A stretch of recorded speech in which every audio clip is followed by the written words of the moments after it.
Hello there, YouTubers, and welcome to another DrCassette presentation.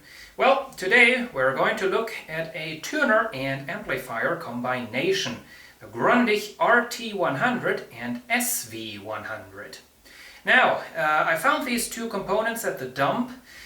I have not done much with them yet. I had the amplifier taken apart and I cleaned it and everything. And the tuner is still the way I found it, so may be able to see during the video that the tuner is still quite filthy.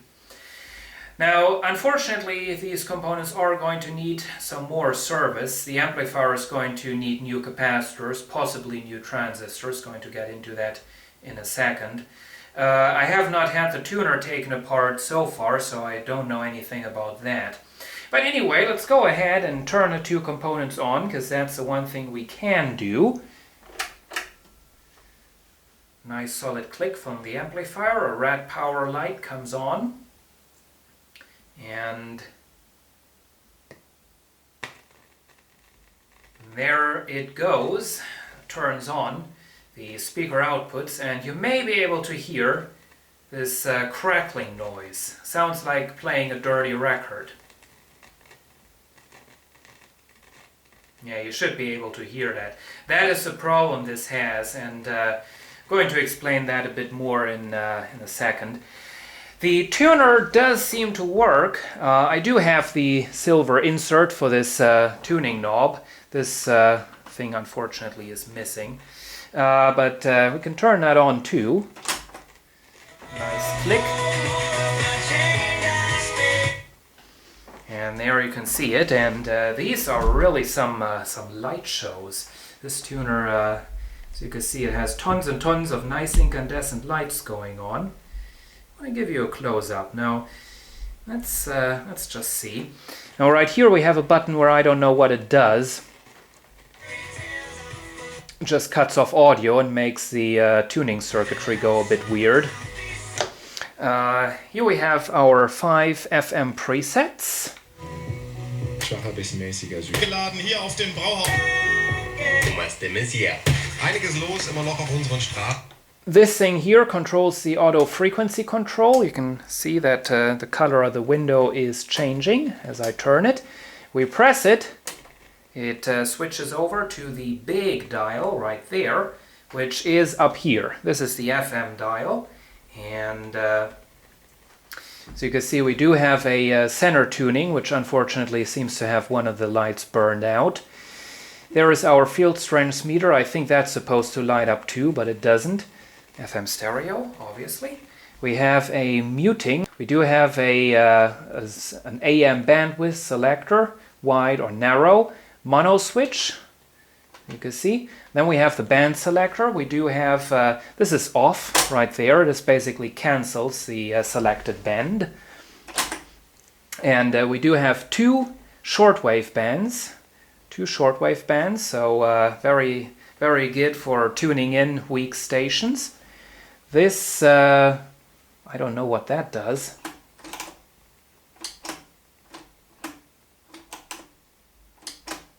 Definitely makes the thing go a little bit weird. I don't know what that does. Anyway, here we have medium wave, long wave, and FM. Now, of course, these all are on the lower dial.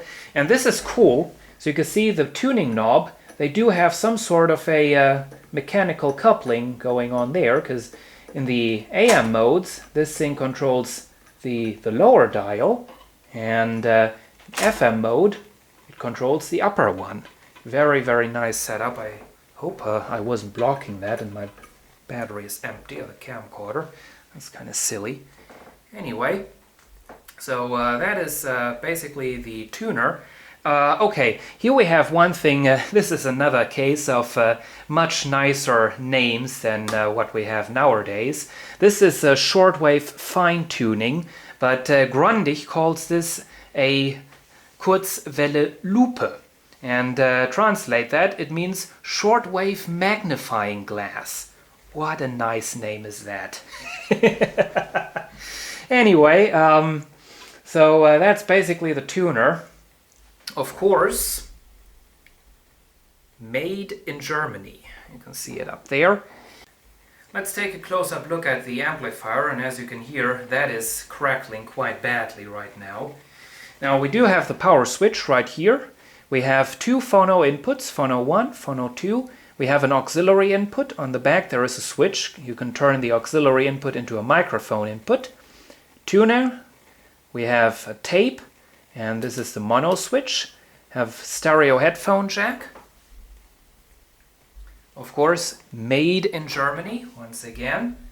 And volume control, balance control. Let's just see if we can get a signal here.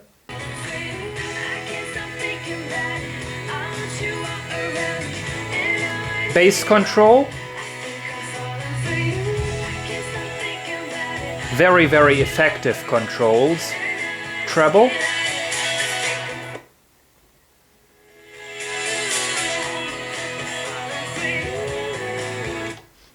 Now, down below we have linear selector once again. Linear, contour 1 and contour 2. It's a two-step loudness.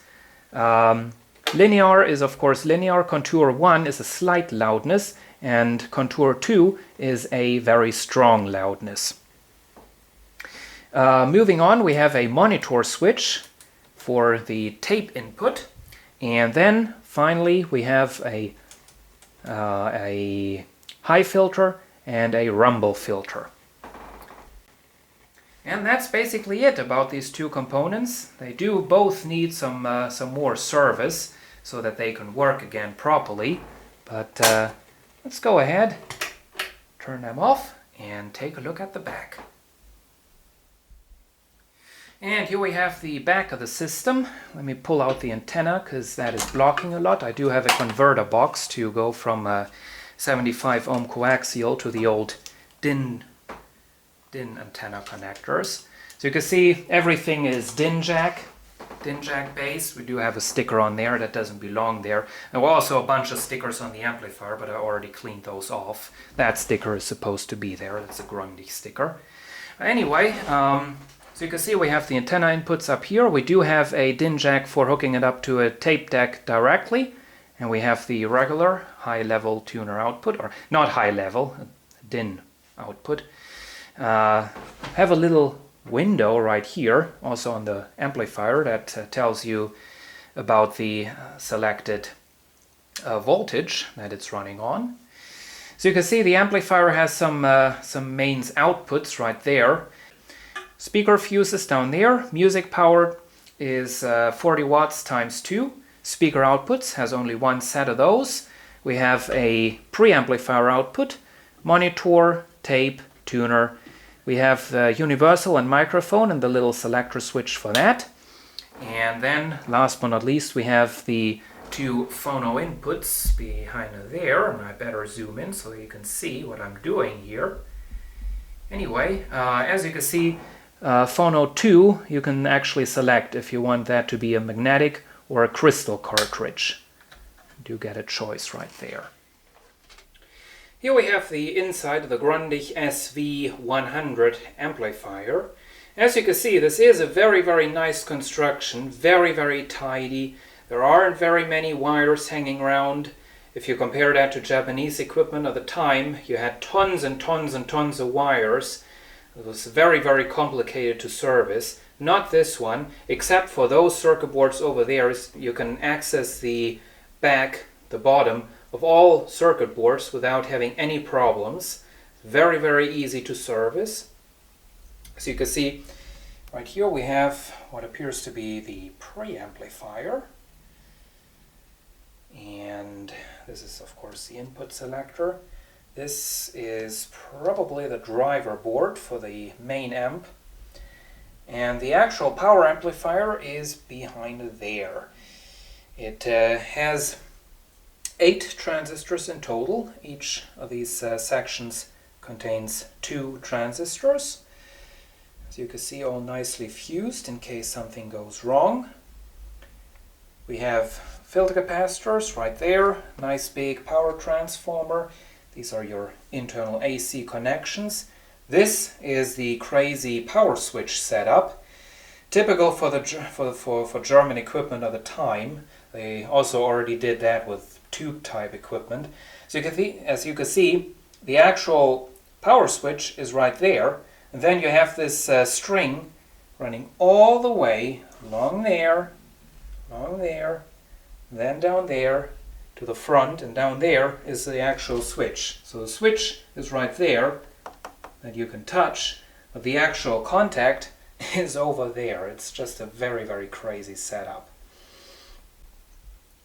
As for the capacitors that need to be replaced, now if you are planning to use this amplifier on a regular basis, you definitely need to replace all those electrolytics, all the silver ones, a lot of those right there, because these are old enough to fail, and if they do fail violently. So they actually do go pop and they can cause a mess.